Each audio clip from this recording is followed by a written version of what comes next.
Guys, 0-0 draw at home against Everton. Obviously, I've got our famous friends, Hugo and Alex. Boys, give us your thoughts and feelings on today's game. There you go first, Alex. I'm so frustrated. Before I get into the game, I just want to touch on Everton's time wasting. And I don't want to dwell on it too much because we knew they were going to take that approach before the game. We can't blame the draw on what the other team's doing, on the referee. We weren't good enough. But I just want to touch on it because at the end of the first half, after however many goal kicks John Pickford wasted, 1 minute added on. End of the second half, 4 minutes added on. Jordan Pickford, Ashley Young, time wasting throughout the whole game, not booked until the second half. And what's the point of only giving them a yellow card for time wasting? You're not going to give them a red card when they keep doing it. It's not good enough. Okay, so we knew they were going to take that approach, but I think it's just so frustrating that the referees can't get a grip on it after Everton, Dyche have been doing it for however many years. So I'm pissed off about that. In terms of the game itself, look, I thought we started quite well. We had Everton on the ropes, had quite a few chances for Ødegaard, should have at least buried one of them. There was that one on the outside the box, he skies it, good save from Pickford. And then, because we didn't score early on, as the first half wore on, you can sense that the game began to suit Everton more. They slowed it down, all that time wasting. So after half-time, it was about what Arteta had to change it up. You have to admit today, Arteta didn't get his substitutions right. I think he brought off Ødegaard way too early. I like Ranieri, but did he do enough when he came on the pitch to justify coming on for Ødegaard? I don't think he did. I think we'd have created way more if we'd kept Ødegaard on. Yeah, he kept Martinelli on until what, the 80th minute before he brought on Trossard? What did Martinelli do to deserve to stay on the pitch longer than Ødegaard did? I don't think he did anything. So I like Arteta, but I think he got his substitutions wrong today. And ultimately, we didn't have enough in our approach to the game to deal with what Everton were doing. We knew they were going to time waste. We should have come with a better plan. We didn't. No, I think that's the frustrating thing for me as well. It was almost like we haven't learned the lessons of last year. You know, last year we were missing that striker. This is the game. These are the sort of games that we missed that striker. You know, I don't blame Everton too much for the time wasting. I mean, we do it as well, but it did slow up the game. I just don't think we had a plan B or C. The corners didn't work today. They were awful. Do you know what I mean?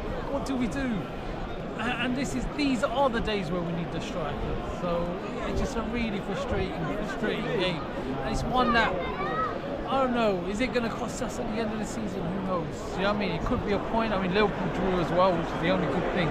Chelsea's the one I'm worried about. So, yeah, that was my fault. Are we still in it? Are we still in it, the title race? Of course, we're definitely still in it. I think it's a tight season this season. There's going to be, I don't think it's over. Liverpool drew, like I said, they haven't really gained any points. But it was our chance to gain some ground on them.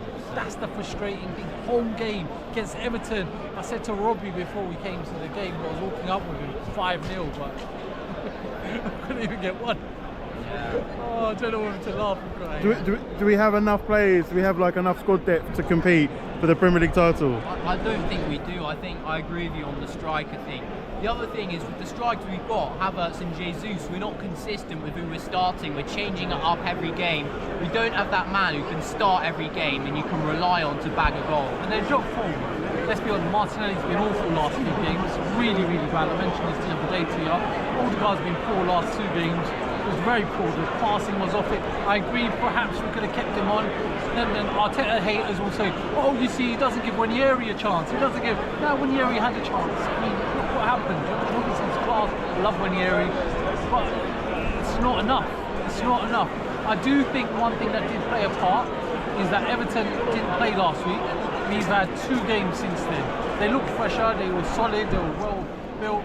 Perhaps, you know, that Monaco game did take a little bit out of us. We looked a bit flat at times as well. Yeah. So it was basically the same start. It was the lack of plan B and C again that happened last year that's worrying.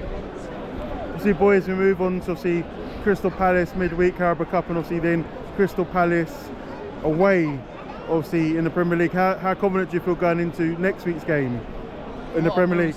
I think that Carabao Cup game, I want to see a full strength team. I think we've got to take it seriously because if we're not careful and I really hope this isn't true, but if we're not careful, we could find ourselves out that title race and without a chance of a trophy beyond the Champions League. So we've got to take the Carabao Cup seriously this year. And I think, with the teams left in it, we've got a chance, but we have to go with that full-strength team at home against Palace. This time of the year last year we fell, didn't we? West Ham, exactly. Aston Villa. It was this time of the year. And it's just 2 games now. If we'd beaten Fulham away, if we'd won today, it would be a 5-point gap between us and Liverpool. But instead it's 9 points. It's just a frustrating day. It's another frustrating day. And we have too many of them. And until we get that sorted, I mean, there's a striker that I want that scored today, and he did assist, Isaac. He's the one for Arsenal, made for Arsenal. Yeah. If we get him, pay 150 million, pay whatever they want. Do you know what I mean? Is that the answer that That is the answer. Isaac is the answer. So you think we're only one player short in terms of a striker, or you feel we're a few players short in terms of, winning silverware? Well, I didn't feel today that we created enough chances for that striker, whoever he might be. If we got an Isaac in that team, sure, when he gets the chances, he's going to bury them. But would we create those chances for him, given the performance we've seen today? I think we'd have a better chance if we kept Ødegaard on the pitch. No matter how poor he is, he's still our biggest creative outlet. Great anytime, but I worry about the fact we're not creating enough chances beyond set pieces. What about Jesus? Yeah, he was poor. Yeah. Again, Jesus lost confidence. Like, it's a passenger. It's frustrating watching it. We saw Jesus rip Everton up a couple of seasons ago. Do you remember? Yeah. You were there. Two absolutely destroyed them. Today, every time he got the ball, fell off, fell down. I mean, we're needing a goal and he falls down on the floor trying to get a free kick for us. I mean, there has to be a level of intelligence there. We don't have that intelligence. Martinelli, they're a bit brain dead at times. I don't like calling players out, but I'm really frustrated. Thank you, guys.